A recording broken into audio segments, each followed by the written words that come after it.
உறவுகள் அனைவருக்கும் அன்பான வணக்கங்க. நம்ம காவேரி தான் புருஷன் விஜய்னு தெரிஞ்சுக்கிட்டு விஜய் வாயால் தெரிஞ்சுக்கணும் அப்படின்னு ஆசைப்பட்றாங்க. அதுக்கிடையில் நம்ம சைட்டு கொஞ்சமாவது அடிக்கணும், ஆசை தீர நம்ம புருஷன்னு உணர்கிற ஒரு ஃபீலிங் நமக்குள்ளே வரணும். ஆக மொத்தம் அவர் நல்லவர்னு தெரியுது, இந்த பாப்பா நல்லவர், இந்த குடும்பமே நல்லவங்க தான். ஆனாலும் நம்மக்கிட்ட நம்மளோட அன்பை எனக்கு முழுசாக தெரியணும் அப்படின்னு அவங்க பார்க்குறாங்க. என்னை பொறுத்த வரைக்கும் எனக்கு முழுசாக குணம் ஆகிறனோ ஆகலையோ அது எனக்கு பிரச்சனை இல்லை. ஆனால் அவர் எனக்கு ஓகே. ஆனால் அவர் வாயால் நீ தாண்டி என் பொண்டாட்டி அப்படின்னு சொல்ல வைக்கணும், அசதீர கொஞ்சணும், நல்லா சைட் அடிக்கணும் அப்படின்னு காவேரி நினைக்கிறாங்க. அதனால மறந்தும் மறையாமல் தெரிந்தும் தெரியாமல் இவங்ககிட்ட நான் இங்கே இருக்கிறேன், கொஞ்ச நாளைக்கு இருக்கிறேன், எனக்கு ஆசையாக இருக்குது அப்படின்னு சொல்லிட்டு இங்கே ஒரு வழியாக இருக்க பார்க்குறாங்க. விஜய்கிட்ட நல்லா ஊற்றி கொடுத்து உண்மையெல்லாம் வாங்கிடுறாங்க. நல்லா ஃபுல்லாக நைட்டு ஃபுல்லாக உளறிறாருங்க, கொட்டி தீர்த்துறாரு. அதிகாலையில் அவருக்கு சுய நினைவு திரும்பிடுது, அதாவது போதையெல்லாம் தெளிஞ்சிருது. தெளிஞ்சதுக்கப்புறம் பார்த்திங்கன்னா அவள் நல்லா நம்மளை பார்த்து வேவு பார்க்குறா அப்படிங்கிறது தெரிஞ்சுக்கிடுச்சு. ஆக மொத்தம் அவளுக்கு நம்ம தான் புரிசைங்கிற தெரிஞ்சிருக்கா, ஆனாலும் தெரியாத மாதிரி நடிக்கிறாளே அப்படின்ட்டு இவரும் கொஞ்சம் அதான் சாக்குன்னு சொல்லிட்டு என் பொண்டாட்டி, என் தங்கம், என் வைரம், என் பட்டுன்னு சொல்லிட்டு இருக்க காவேரி அணைச்சிக்கிறாங்க. அவங்களால ஒன்றுமே பண்ண முடியலை. ஒரு வழியாக அவங்கள அப்படியே கையும் காலையும் விளக்கி ஒரு வழியாக விஜயும் அவங்க அப்பாவையும் தூங்க வச்சுட்டு இவங்க காவேரி எந்திரிச்சிடுறாங்க. மணி விடிஞ்சிருதுங்க. மணி 6 ஆயிடுச்சா, 6:30 ஆயிடுச்சுன்ட்டு வேகமாக போயிட்டு கிச்சனுக்கு போய் காப்பி கேட்குறாங்க. அவங்களும் காப்பி நீங்கள் போட வேணாம், நானே போட்டு தரேன்னு செல்வியக்கா சொல்கிறாங்க. இருக்கட்டும் நான் போய் குளிச்சுட்டு வந்து கோலம் போட்டுட்டு அதுக்கப்புறம் அப்படின்னு போயிட்டு எல்லா வேலையும் முடிச்சுட்டு கோலமும் போடுறாங்க. கோலம் போடுற அழகை நம்ம ஆள் ரசிக்கிறாருங்க. அவ்வளோ அழகாக அப்படியே பார்க்குறாரு. என்ன பண்ணுறாரு, பக்கத்தில் உட்காந்து நானே உங்களுக்கு சொல்லி தரட்டுமா அப்படின்னு கேட்க சொல்லிக் கொடுங்க அப்படின்னு உடனே சரிங்கிறாங்க. என்ன இவ ஆர்வ கலர், எனக்கு என்ன போட தெரியாது நினச்சிங்களா, நான் கோலம் சூப்பராக போடுவேன் அப்படி சொல்லுவான்னு பார்த்தா சொல்லித்தாங்கன்னு கேட்குறாளே அப்படின்ட்டு அழகாக ஸ்டார் போட கொடுக்குறாரு. போட்டு கற்றுக் கொடுக்குறாங்க நம்ம காவேரிக்கு. அழகாக போட்டுக்கிட்டு வந்துக்கிட்டே இருக்கிறாங்களா. இப்படி போடக்கூடாது, இங்கே கொண்டாம்மா, என்னம்மா சின்ன பிள்ளைங்க இழுத்து பழகி கொடுத்தா அந்த பிள்ளை இப்படி இங்கிட்ட அங்கிட்டும் போகும்ல, நமக்கு கோவம் வரும்ல. உண்மையிலே செம்ம கோவம் வரும். குழந்தைங்களுக்கு சொல்லிக் கொடுக்குற டீச்சருக்கு தாங்க அதிக சம்பளம் கொடுக்கணும், அந்தளவுக்கு அதுங்க படாத பாடு இருக்கே. ஆனால் இப்படி போட்டால் அதுங்க அழகுல இப்படி போடுங்க. அதே மாதிரி தாங்க இப்படி போடணும், வேறு மாதிரி கோணமானலாம் எழுதுறதா அந்த பிள்ளைங்களோட பழக்கம். பெரிய பெரிய கிளாஸ் எடுக்கிறாங்க பாருங்கள், அவங்க கூட இதில் தான் இதை படிங்க, இந்த பேராகிராஃப் படிங்க, அதை படிங்கன்ட்டு பேசாமல் உட்காந்துடலாம். ஆனால் இந்த எல்கேஜி பிள்ளைங்களுக்கு பாடம் நடத்துகிற பாடு இருக்கே, ஐயோ. அதே மாதிரி தான் இப்போ விஜய் இந்த குழந்தைய, அதாவது காவேரியை எல்கேஜி குழந்தையா நினைக்கிறாரு. இப்படி போடுமா அப்படி போடுமா அப்படிங்கிறாங்க. ஆனாலும் நம்ம ஆளுக்கு தெரியும் தான் கோலம் போடுறது எப்படின்னு. இருந்தாலும் அப்படி கோலம் போட்டுகிட்டே இருக்காங்க. போட்டுக்கிட்டு கீழே என்ன பண்ணாங்க, நீங்கள் தப்பாக போட்டீங்க அப்படின்னு சொல்லி கொஞ்சம் கோச்சிடுறாரு. இப்படிலாம் போட்டால் எப்படி அப்படின்னு கோவம் வந்துடுது காவேரிக்கு. இப்போ நான் என்ன பண்ணிட்டேன் அப்படிங்கிற டக்குன்னு போங்க அப்படின்னு சொல்லி யதார்த்தமாக இப்படி திரும்புகிறாங்க. விஜய் என்ன பண்ணுற, அந்த விஜயோட கையில் அடிபட்டு அங்கே கொண்டாந்து வச்சுருந்தாங்க பார்த்தீங்களா தண்ணி தெளிக்கிறதுக்கு, அந்த பாத்திரத்தில் லைட்டாக அப்படியே அது ஒரு வாளி மாதிரி இருக்குங்க. அந்த வாய் அந்த கைப்பிடி இருக்குது பாருங்கள், அதில் இடிச்சிருது. இடித்து கோலமும் தண்ணி அழிஞ்சு தண்ணி வந்து கோலத்தில் பட்டுருது, அழிஞ்சிருது. விஜய் அப்படி தள்ளி விட்டு அந்த வாளியில் மோத அப்படியே டக்குன்னு பிடிக்கிறாங்க. விழுக போகிறாரு விஜய். விழுக போயில காவேரி பிடிக்க, காவேரியோட கை அப்படியே அந்த வாளி கீழே விழுந்து கிடக்கு இல்லையா, அதில் போய் பட்டுறது, நல்லா கிராச்சி விட்டுருதுங்க நம்ம காவேரி கை. ஆனால் அவங்க அது கூட அப்படின்னு சொல்லிட்டு தேய்ச்சி விட்டுட்டு கோலம் போச்சே பாவி நான் எவ்வளோ அழகாக கோலம் போட்டேன், அடி பாவி நீயா கோலம் போட்ட, அது போட்டது நாமா அப்படிங்கிறாங்க. என்னதான் இருந்தாலும் நான் தான் போட்டேன், என் கோலத்தை அழிக்கிறதுக்குனே வந்தீங்களா, உங்களோ நான் பேச மாட்டேன் அப்படி சொல்ல.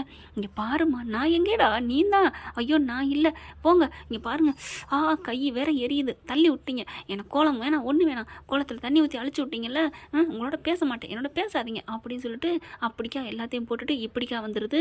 காவேரியை விஜய் பார்க்குறாங்க. என்ன இப்போ நம்ம பண்ணிட்டோம், எதுக்கு எடுத்தாலும் சின்ன பிள்ளை சண்டை போடுற மாதிரி போடுறாளே, சம்மந்தம் இல்லாமல் சண்டை போடுறா, ஒன்றும் புரியலையே, கடவுளே முருகா என்னப்பா சோதனை, உன் திருவிளையாடலாம் அப்படின்னு வானத்தை பார்த்து பேசுகிறாங்க. விஜய் பேசுகிறத காவேரி உள்ளுக்குள்ள போயிட்டு திரும்பி பார்த்து ரசிக்கிறாங்க. மவனை இருடி அப்படின்ட்டு போயிடுறாங்க. இவங்க என்ன பண்ணுறாங்க, சரி எல்லாத்தையும் எடுப்போம் அப்படின்னு எடுக்கிறாங்க. அதுக்கப்புறம் பாவம் ஸ்டார் நம்ம தான் போட்டு கொடுத்தோம், அவள் மனசில் அவள் தான் போட்டோம்னு நினச்சிக்கிட்டு இருக்கா. பரவாயில்ல, முழுசாக சந்திரமுயா தன்னைத்தானே ஆக்கிக்கிட்டா போல இருக்குது அப்படின்னு என்ன பண்ணுறாங்க, கூட்டுறதை எடுத்து எல்லாத்தையும் கூட்டி ஒதுங்க விட்டுட்டு மறுபடியும் அழகாக சூப்பராக கோலம் வரைகிறாருங்க. கோலம் போட்டுறாரு. கோலத்தை போட்டுட்டு அப்படி பார்க்குறாங்களா, என் பொண்டாட்டி போட்டதை விட அழகாத்தான் இருக்குது, பாவம் ஆசைப்பட்டா, கோலம் அழிஞ்சு போச்சு, கூட்டியாந்து காமிப்போம் அப்படின்னு சொல்லிட்டு வாராரு. பார்த்தா இவங்க சோபாவில் உள்ளுக்குள்ளே போய் தாத்தா ரூமில் உட்காந்துட்டு இருக்காங்க. கட்டிலில் இங்கே சோபாவில் என்ன பண்ணுறாங்க, தாத்தா உட்காந்துருக்காரு. இங்கெல்லாம் பெரியவங்க பணக்கார வீட்லலாம் கட்டிலுக்கு பக்கத்தில் ஒரு சோபா இருக்கும் இல்லையா, அதில் உட்காந்துருக்காரு. என்னம்மா என்ன ஆச்சுன்னு எந்திரிச்சு வராங்க.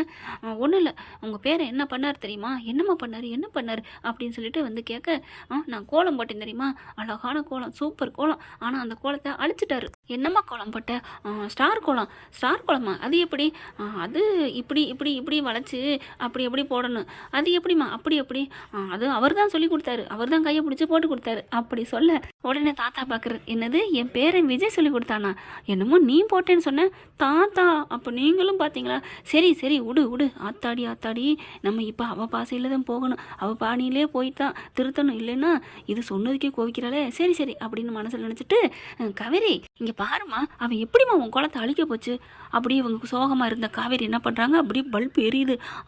தாத்தா பார்த்தீங்களா, கரெக்டாக நீங்கள் சொல்லிட்டீங்க, அவர் அழிச்சுக்கிட்டார் தாத்தா, அவர் மேலே எனக்கு கோவமாக இருக்குது தாத்தா அப்படி சொல்லிட்டு திரும்பிக்கிறாங்களா.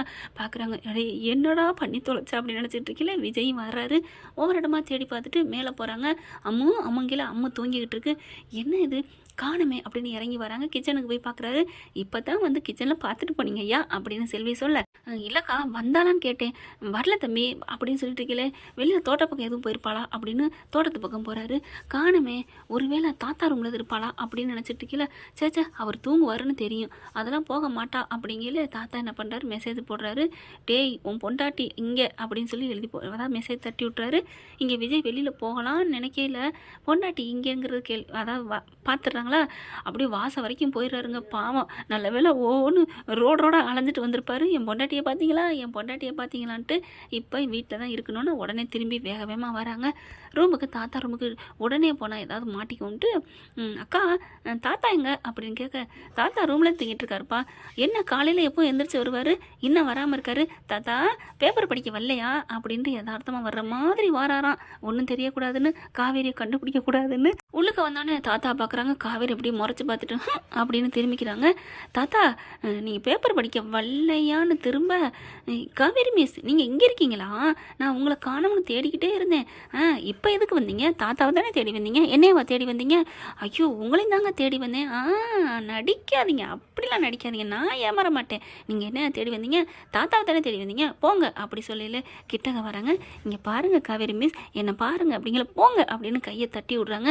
கையை தட்டையில் இருக்கி அப்படியே பிடிக்கிறாரு. பிடிச்சோன்னே அம்மா அப்படின்னு விழுக போகிறாரு. ஏன்னா இருக்க பிடிச்சிட்றாங்களா, இருக்க பிடிச்ச கையோட காவேரிக்கு என்ன பண்ணுறதுன்னு தெரியல. கையை விடுங்க அப்படின்னு சொல்லி தட்டி விட அப்படியே தாத்தா மேலே போய் வேணுக்குன்னே விழுகிறாரு நம்ம விஜய். தாத்தா என்ன பண்ணாங்க, டேய் அவள் சும்மா தானடா உதறி விட்டா, அதுக்கு என் மேலே வந்து விழுகிற, அம்மா வலிக்குது அப்படின்னு சொல்ல, தாத்தா நீ எவ்வளோ எனக்கு துரோகம் பண்ணியிருக்க, இப்போ வந்து நான் விழுந்தது உங்களால் தாங்க முடியலையா, தாங்கிக்கங்க தாத்தா.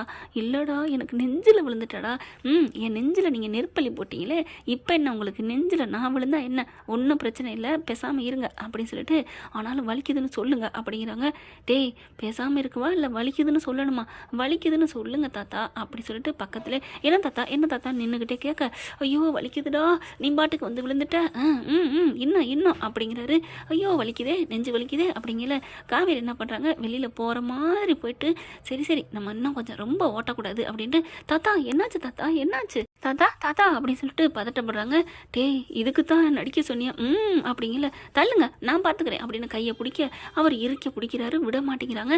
கையை விடுங்க அப்படிங்கல, நான் எங்கம்மா பிடிச்சேன், நீ தாம்மா என் கையை பிடிச்ச, கையை விடுங்க அப்படின்னு சொல்லிட்டு தாத்தா நெஞ்சில் அப்படியே தட்டி கொடுக்குறாங்க. இப்படி தான் ஒரு வயசானவங்க மேலே விழுகிறதா, தாத்தா ஒன்றும் இல்லை தாத்தா இருங்க தாத்தா அப்படியே தடையை கொடுக்குறாங்க. போய் சுடுதண்ணி வச்சுட்டு எடுத்துகிட்டு வாங்க அப்படின்னு சொல்ல, ஓகே அப்படிங்கல, நீங்கள் இருங்க நானே போய் எடுத்துகிட்டு வரேன், முதல்ல நெஞ்ச தடையை கொடுங்க அப்படின்னு சொல்லிட்டு காவேரி பாத்திரத்தோடு ஓடுறாங்க. இங்கே போன கையோட தாத்தா என்ன பண்ணுறாரு, என்னடா நடக்குது, அப்படி தான் தாத்தா எதுக்குடா என்னை நெஞ்சு வலிக்குதுன்னு சொல்ல சொன்னேன், அப்படி தான் பக்கத்தில் வந்து உட்கார்றால எவ்வளோ துடிக்கிறா பாருங்க, அப்படித்தான் ஏதாவது சும்மா பேச முடியாதுல்ல அப்படி தான் அப்படின்னு சொல்ல, இவங்க வேகமாக சுடுதண்ணி வைக்க போகிறாங்க. அதுக்கப்புறம் கையை அப்படி எடுத்துடுறாரா, என்னடா எடுத்துட்ட என்ன சும்மா யாராவது தடை கொடுத்துட்டே இருப்பாங்களா, டேய் உண்மையிலே நெஞ்சு வலிடா, என்ன தாத்தா சொல்கிறீங்க, டேய் ரொம்ப இதுங்க வேணாம், நீ விழுந்தது உண்மையிலே கொஞ்சம் வலி இருக்குடா அப்படின்னு தாத்தா சொல்கிறாங்க. தாத்தா உண்மையிலே நிஜமா வேறு எதுவும் இல்லையே, டே அந்தளவுக்கு இல்லை, ஆனால் நீ விழுந்தது வலிக்குதுடா அப்படின்னு சொல்ல, ஐயோ சாரி தாத்தா அப்படின்னு தடை கொடுக்குறாங்க. இவங்க சுடுதண்ணி வைக்க போன ஆளை காணோம், எங்கே சுடுதண்ணி வைக்க போன ஆளை காணுமே அப்படின்னு விஜய் எந்திரிக்க, அம்மா நீ உட்காருமா அப்படிங்கிறாரு தாத்தா. என்ன தாத்தா பின்ன அவள் போயிட்டா நீ போயிட்டினா ஏன் நெஞ்சில் குத்தி போட்டு உட்கார்றா அப்படின்னு சொல்ல, தாத்தா தாத்தா அவள் சுடுதண்ணி வைக்கிற அழகை பார்க்கணும் தாத்தா, அந்த ஆர்வக்கோளாறு என்ன வச்சுக்கிட்டு இருக்குன்னு தெரியல தாத்தா, ஐயோ நான் போகிறேன் இரு தாத்தா அப்படின்னு விஜய் வராங்க.